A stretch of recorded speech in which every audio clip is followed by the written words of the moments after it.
Երևանի մետրոյի մի ուշագրավ դեպք տեղի ունեցավ, երբ Նիկոլ Փաշինյանը մի համարձակ արցախցի կնոջից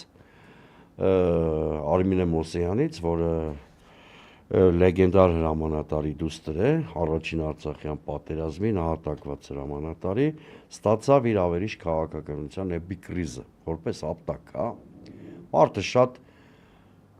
համարձակ ասեց Արցախը դու ես տվել,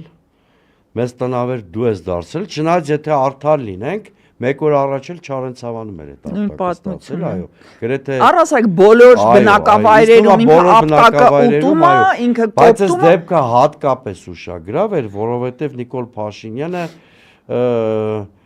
իր քաղաքական արժեքային սնանկության ամբողջ փաթեթը ցույց դրեց, եւ ահա այս սրա հետ կապված 168-ը մի ահազանգ է հնչեցրել, այս պատմության հետ կապված։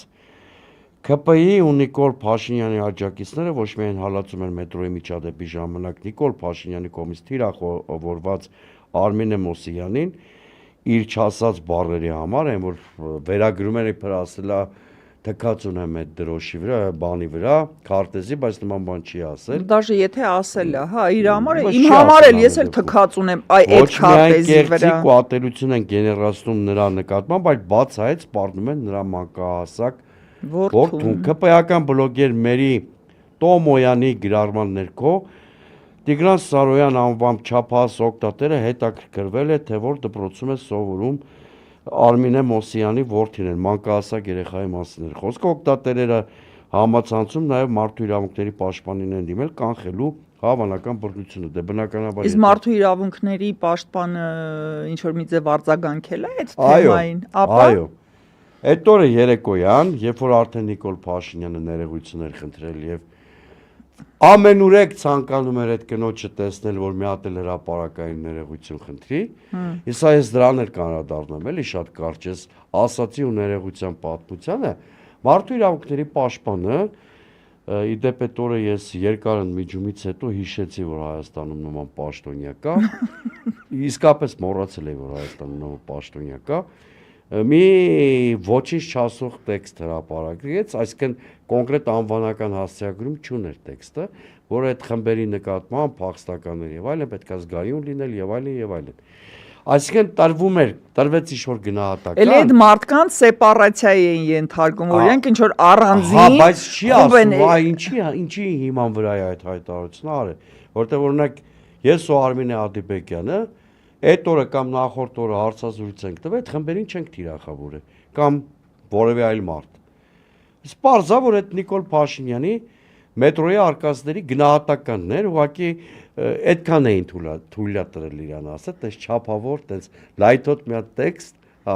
որ հիշենք, որ մարդու իրավունքների պաշտպան կա, որ Եվրախորհրդի զեկույցներում ասեն երկու տողով անդրադարձել, թե պարզա մոնիտորինգի տակ է երկիրը ամեն դեպքում եւ այլն։ Հիմա իմ խորին համոզմամբ եւ այդ կնոջը թիրախավորելուց եւ հետո ներողություն խնդրելուց Նիկոլ Փաշինյանը քաղաքական տեխնոլոգիա էր կիրառում։ Ես այդպես եմ մտածում։ Ապա տեսեք, գաղտնիք չի, որ տարիներ շարունակ այդ փնթի բարել չեմ գտնում ասեմ, անբարոյական քարոզչության հետևանքով հասարակության որոշակի շերտի մոտ հակաղարաբաղյան տրամադրություններ կա։ Մեծ գաղտնիք չեմ բացահայտում, բոլորս այդ կեցաղում ենք նկատում։ Հիմա Նիկոլ Փաշինյանը շատ արագ շահեց այդ իր գրեկ պահվածքով, շատ արագ շահեց այդ էլեկտորատի սերը։ Okay. Ես վստահ եմ, որ քաղաքական տեխնոլոգիա կիրառ։ Երեկոյան որոշեց ժողովրդավար, տենց արտարոստ հումանիստ ղեկավարի դերի մեջ։ Արի տրամաբանությունը հասկանանք, ինքը վիրավորեց կնոջը, ու թիրախավորեց ոչ միայն կնոջը, այլ նաև ամբողջ խումբը, որը նա ներկայացնում է։ Չէ, մենք հիմա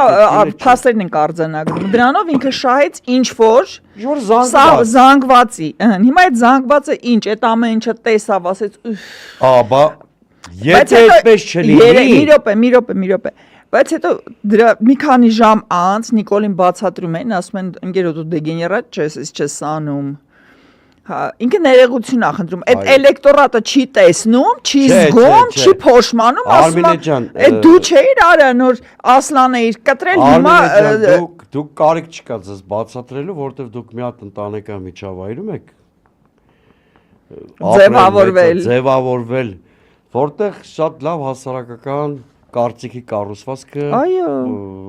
գիտականորեն ուսումնասիրել են։ Իսկ դրա համար եմ ասում։ Դուք շատ լավ գիտեք, որ հակաղարաբաղյան տրամադրությունները ունի առանց թիրախավորելու եմ ասում, հասարակության մարգինալ շերտ։ Այդ մարգինալ շերտերը այդքան մեծագրագետ չեն, որ հետո ուշով այդ Նիկոլ Փաշինյանի ներողության տեքստին հետևեն։ Իրանք ձևերը գիտեն, լավ է շերտին կերակրեցին, եթե այդպես չլինի, ԿՊ-ական էջերում միջև մի Ղարաբաղցիների հասցեին 2-3 օր անցել է, չէ՞, արշավը ընդհատող կլներ, չէ՞, բայց չեն ընդհատում։ Հա, չէ, ես մի քիչ համամիտ չեմ, որովհետև այս պարագայում Նիկոլ Փաշինյանի ռեակցիան, ագրեսիան, ինքը այնքան բնական ու իրան բնորոշ էր, որ սա ոչ մի որովհետև տեխնոլոգիայի կիրառումը ինչ որ ռացիոնալիզմի տարա պահանջում, ստեղ ռացիոնալիզմ չկար, մարդը սաղ ինչ թարախ ուներ մեջը, անկեղծորեն թափեց, ռացիոնալիզմ երբ որ ասում է Ղարաբաղը Հայաստան է եւ վերջ, Ղարաբաղը Ադրբեջան է եւ վերջ, այստեղ ռացիոնալիզմ է, իրան ասել են, ինքը առանց էմպաթիայի, առանց ռեֆլեքսիայի, առանց մտածելու կրկնում է դա եւ համամիտ է այդ պնդման հետ։